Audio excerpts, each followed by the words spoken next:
అమ్మవారి ఉత్సవంలో ప్రధాన ఘట్టం సిరిమాను. ఈ సిరిమాను చెట్టు కూడా ఎంతో ప్రాధాన్యత ఉంటుంది. అమ్మవారు ఆలయ ప్రధాన పూజారికి కలలో కనిపించి సిరిమాను చెట్టు గురించి తెలియజేస్తారు.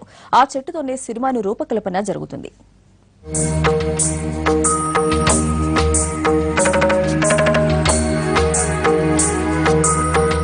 సిరిమాను కోసం చెట్టు ఎంపిక చేయడం ఆ చెట్టు యజమానులు అదృష్టంగా భావిస్తారు. ఆ సిరిమాను చెట్టుకు పూజలు నిర్వహించి చెట్టును కొట్టి ఊరేగింపుగా ప్రధాన పూజారి ఇంటికి చేరుస్తారు. అక్కడ అనుభవజ్ఞులైన వడ్రంగులతో సిరిమాను తయారు చేస్తారు. ఈ సిరిమాను బండి మీద కదలడానికి వీలుగా అమర్చి 40 అడుగుల ఎత్తులో ఒక శీలను ఏర్పాటు చేస్తారు. ఈ శీలపై అమ్మవారి ప్రతిరూపమైన ఆలయ ప్రధాన అర్చకుడు కూర్చుని లక్షలాది మందితో పూజలందుకుంటారు.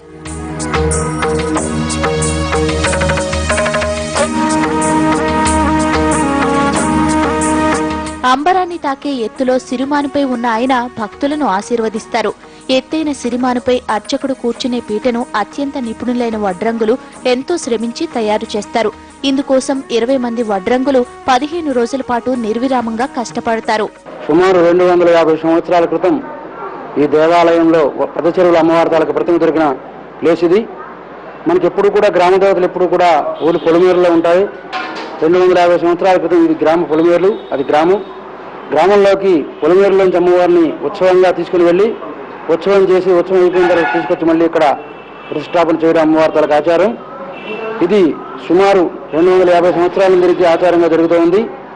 సిరిమానుపై కూర్చున్న అర్చకుడు అక్కడ నుండి కోట వరకు ఉన్న పురవీధుల్లో 3 సార్లు ఊరేగుతారు. ఆ సమయంలో పూసపాటి వంశీయులైన పూసపాటి ఆనంద గజపతిరాజు, అశోక్ గజపతిరాజు కుటుంబ సమేతంగా కోట బురుజులో కూర్చుని సిరిమాను సంబరాన్ని దర్శించుకోవడం ఆనవాయితీ.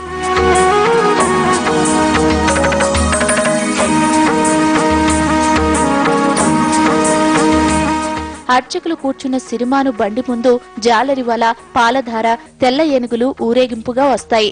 సిరిమాను ముందు ఉండే జాలరి వలను యాతవీధికి చెందిన బెస్తవారు తయారు చేస్తారు. పెద్ద చెరువులో ఉన్న అమ్మవారి విగ్రహాన్ని వెతికి తీసిన బెస్తవారి వారసులే ఇప్పటికీ సిరిమాను ముందు జాలరి వలతో నడుస్తారు. అమ్మవారి సైనిక శక్తిని పాలధార అంటారు. సిరిమానుతో పాటు తెల్ల ఏనుగు ప్రతిరూపం ఊరేగింపులో ఉంటుంది.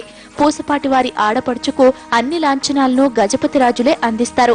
వేలాదిగా తరలివచ్చే భక్తులకు ఎలాంటి ఇబ్బందులు కలగకుండా, ఘర్షణలు జరగకుండా పోలీస్ అధికారులు పెద్ద ఏర్పాట్లు చేస్తారు. సిరిమాను ఉత్సవాన్ని చూడడానికి దాదాపుగా 3 లక్షల పైన జనాలు వస్తారనేసి మాకు ఇన్ఫర్మేషన్ ఉంది.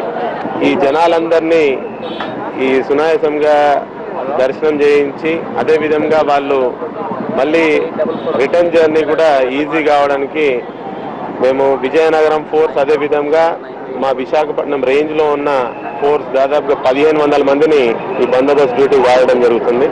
సిరిమానోత్సవం జరిగిన తరువాత గుడి వద్ద ఉయ్యాల కంబాల ఉత్సవం జరుగుతుంది. ఈ ఉత్సవం పూర్తవడంతో అమ్మవారి జాతర పూర్తవుతుంది.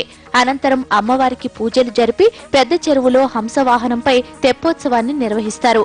ఈ ఉత్సవం జరిగిన రోజుల్లో విజయనగరం విద్యుత్ దీపాలంకరణలతో దేదీప్యమానంగా వెలుగుతుంది. ఈ జాతరలో ఏర్పాటు చేసే సాంస్కృతిక కార్యక్రమాలు అలరిస్తాయి. వేషగాళ్ల మధ్య జరిగే పోటీలు ప్రధాన ఆకర్షణగా నిలుస్తాయి.